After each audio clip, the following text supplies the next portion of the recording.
what's going on, guys? After this video, you're gonna have a game plan for financial freedom, and it's very easy to follow. Start today.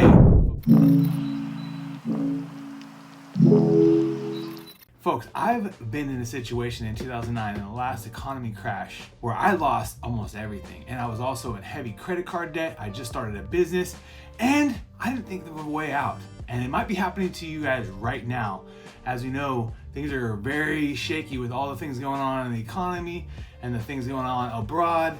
The most importantly thing is have your own game plan. And so I'm giving you guys a 8-step strategy. And the first step is, before any of this, is you have to create more income for yourself. And that is looking at your time and looking at where you're spending your money, and you gotta make cuts, folks. That's the first thing you can do before you can even get to the game plan, is you gotta look at your time. You gotta say, where am I spending my time? What am I wasting my time on? And what can I basically go and side hustle, drive Uber? Can I do all stuff on gig on Fiverr? Can I create another side business? You need to create more income for yourself with your time. And second is, where am I spending my money? Am I spending too much money out to eat? Am I spending too much money at the clubs? Those are truly my truths. And I figured out how to meal prep, and I figured out, hey, I can hit the clubs and I can do events, but just on certain days. But before you get anything started with a game plan to your financial freedom, you gotta first look at those two things. We only got so much time on earth, and we only got so much money. How you get into the game plan is first. This is the most important thing. People first think, oh, I need to go invest. I need to go do, some investings. Right now, it's hurting to be an investor. I'll be transparent with you guys. I'm taking some big losses the last 2 weeks as a stock investor, as a crypto investor, and as a business owner. Maybe I'm taking a big loss because who knows where this is gonna go. But I have a game plan that's gonna be resilient, and it does not only rely on those assets. The first step in the game plan is this: credit cards. If you can't use your credit card and you're paying your minimum payment, cut the thing up. Take every last dollar that you possibly have, every last freaking payment, every last check, every last birthday gift, every last dollar. Pay off your credit card. The first thing you can do to get yourself into financial freedom is to not have debt tied to a high interest rate.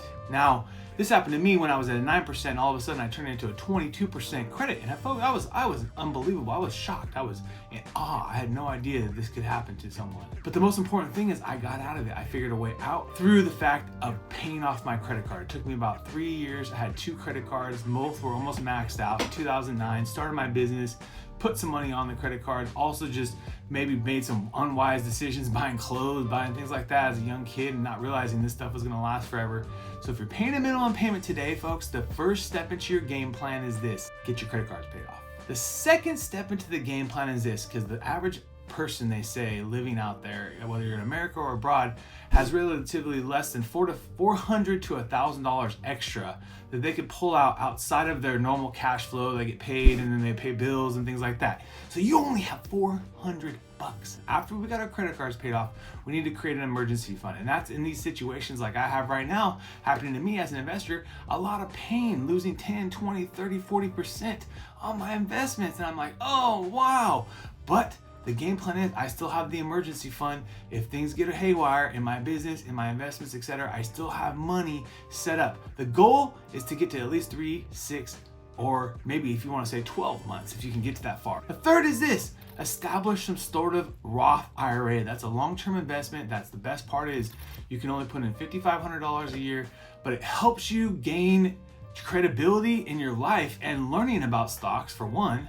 And second is, it's going to establish a retirement account for you, because most people are not going to have a retirement account if you don't set it up on your own. Once you have your credit card paid off and once you have some extra cash in the bank, you need to be taking that extra cash that you've been paying off your credit card with and you've been saving up money, and now start putting it into the stock market. Number 4 is your taxable account. That's an account that you can actually do like on Robinhood, where it's not necessarily for your retirement, but the way to look at a taxable account, in my opinion, is 1 to 3 years. If these stocks that I buy go up, I could sell a little bit of them, get some cash back. That's not only cash flow, but that's a way for you're making money with your investment. You're taking 1,000 and turning to 3, 4, 5,000, taking back out the 1,000 and having some profit in there. And the last thing is, like I said, cryptocurrency, Bitcoin, Ethereum, Litecoin. I think it's a long-term play, and I do believe that putting at least probably 1% is safe, and up to 5% if you're young, into this out of your overall assets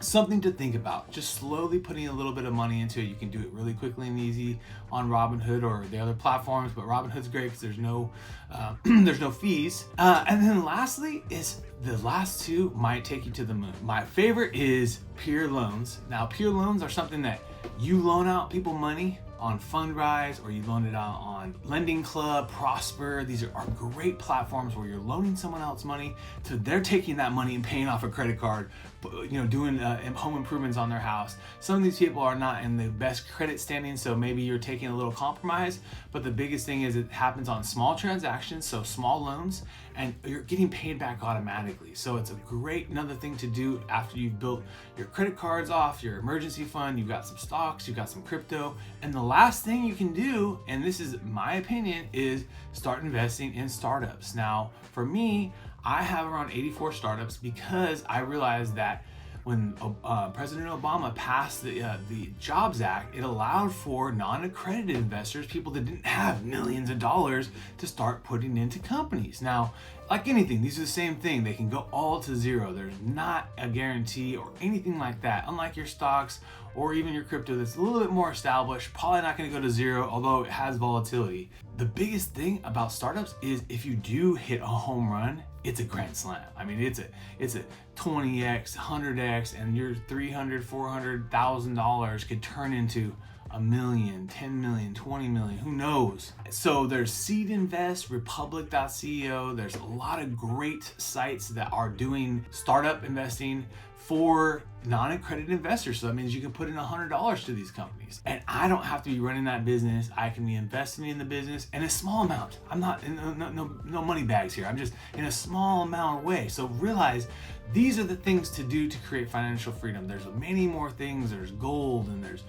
real estate. But once you get to that point, you're at a different level. And so this is meant for people to get financial freedom. I truly believe that more and more people need financial freedom. I wish and pray, and I know that the world is full of abundance for all of you out there. But just remember that it first starts with your time and where you're spending your money. But I am giving you the game plan that in 10 years, you will be a different person if you take in these 8 steps. And I hope that you share it with somebody. I hope that it helps you and provides value. And I would love to hear the stories of people that have taken this game plan and made a change in their lives, because truly it's not hard, but it's a matter of discipline. It's a matter of doing it and realizing that it takes a long time. Let's get it.